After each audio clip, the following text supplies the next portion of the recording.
सभी मित्रों को सादर नमस्कार। मित्रों, आज की कक्षा में हम कक्षा 9 हिंदी से एक पुस्तक है कृतिका। कृतिका पुस्तक के अति महत्वपूर्ण प्रश्नों को यहाँ पर देखेंगे, उनके उत्तरों को देखेंगे जो कि इम्पोर्टेंट क्वेश्चंस हैं।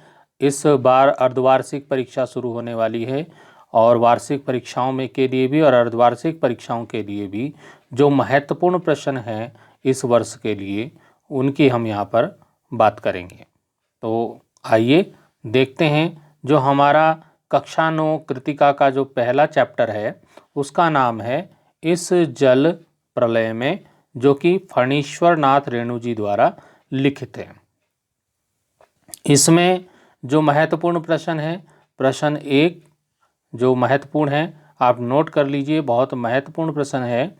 बाढ़ की खबर सुनकर लोग किस तरह की तैयारी करने लगे? बहुत महत्वपूर्ण प्रश्न है, याद जरूर करिएगा इसको। तो मैं उत्तर यहीं पर इसको बता रहा हूँ आपको कि बाढ़ की खबर सुनकर लोग अपनी सुरक्षा के प्रबंध में जुट गए। बाढ़ की खबर सुनकर लोग अपनी सुरक्षा के प्रबंध और अति आवश्यक सामानों को जुटाने में जुट गए। उन्होंने आवश्यक ईंधन समझते हो, लकड़ी, गैस, आलू सब्जी बनाने के लिए, मोमबत्ती जलाने के लिए क्योंकि लाइट तो चली गई, बाढ़ में खंभे गिर गए, तो दिया सलाई माचिस को बोलते हैं, पीने का पानी और काम्पोज की गोलियां इकट्ठा करना शुरू कर दिया।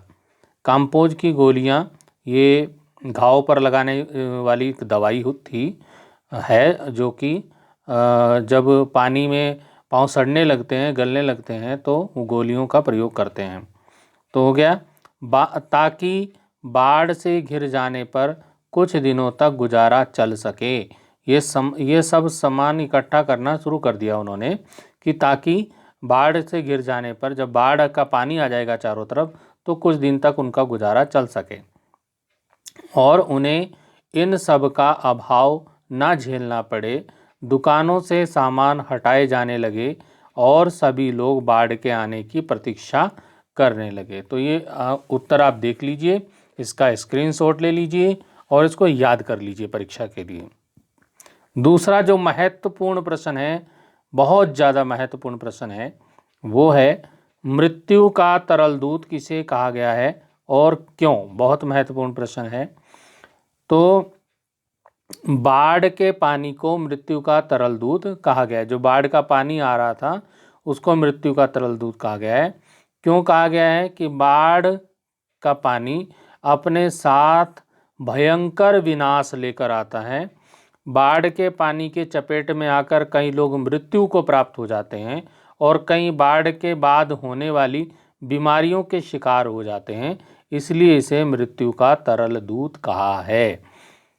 एक प्रश्न और महत्वपूर्ण है इस पाठ में, वो है कि खरीद बिक्री बंद हो चुकने पर भी पान की बिक्री अचानक क्यों बढ़ गई थी? तो इसका उत्तर देखिए।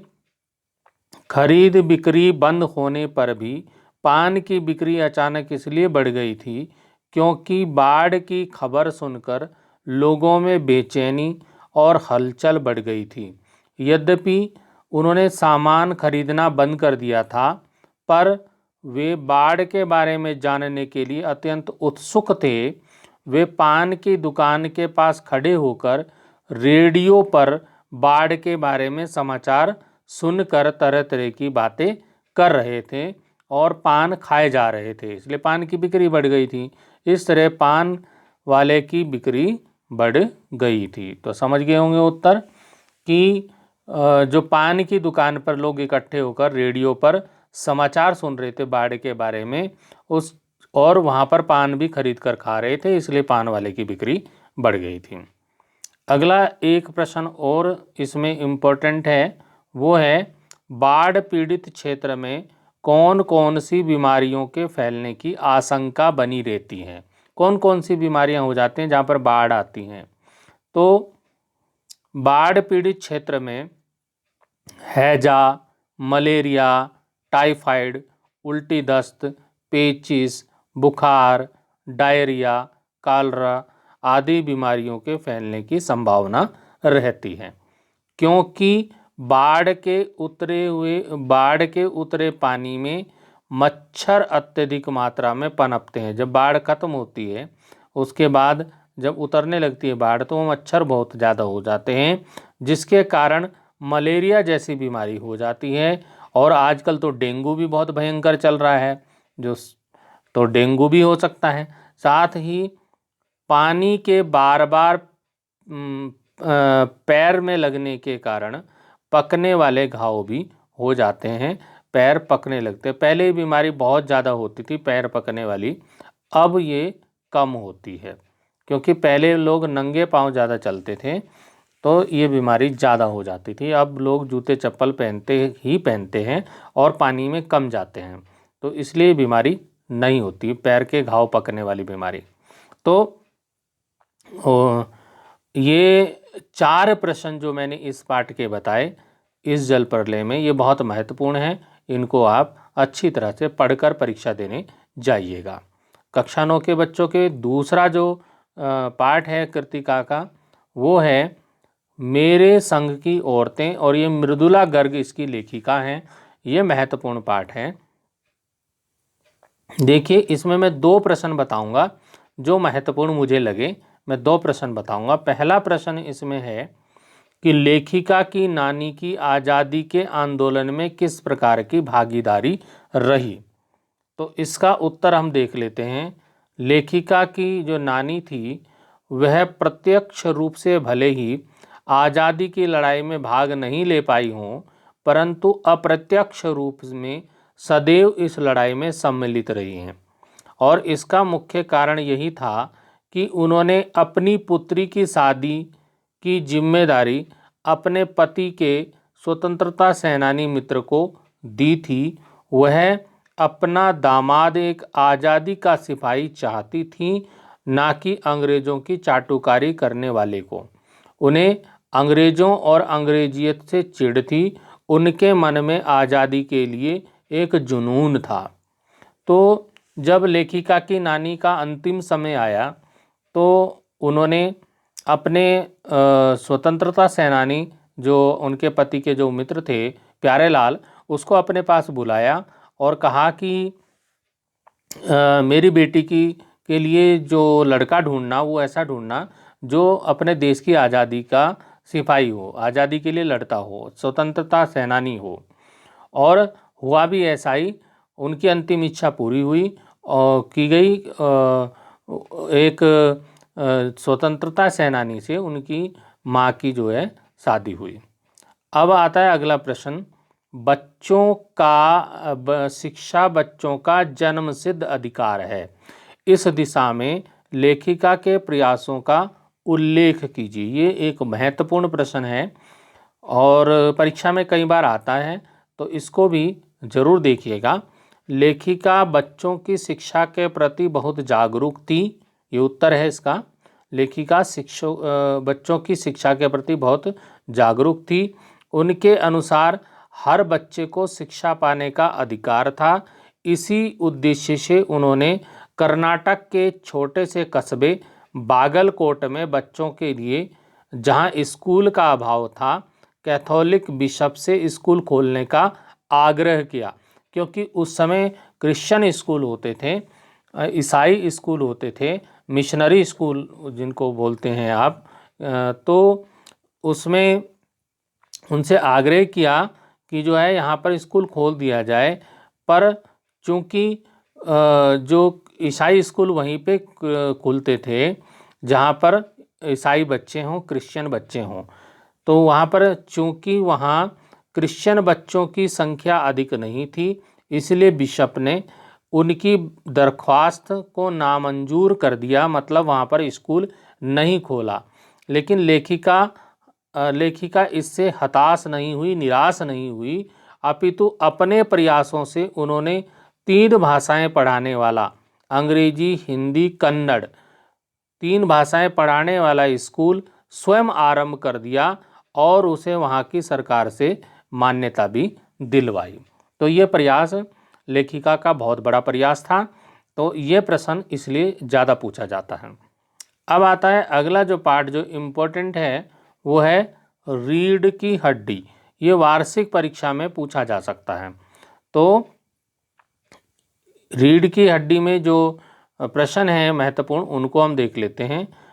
प्रश्न है कि राम स्वरूप का अपनी बेटी को उच्च शिक्षा दिलवाना और विवाह के लिए छिपाना, यह विरोधाभास उनकी किस विवशता को प्रकट करता है? तो इसका उत्तर हम देखेंगे। राम स्वरूप लड़कियों को उच्च शिक्षा दिलाने के पक्षधर हैं।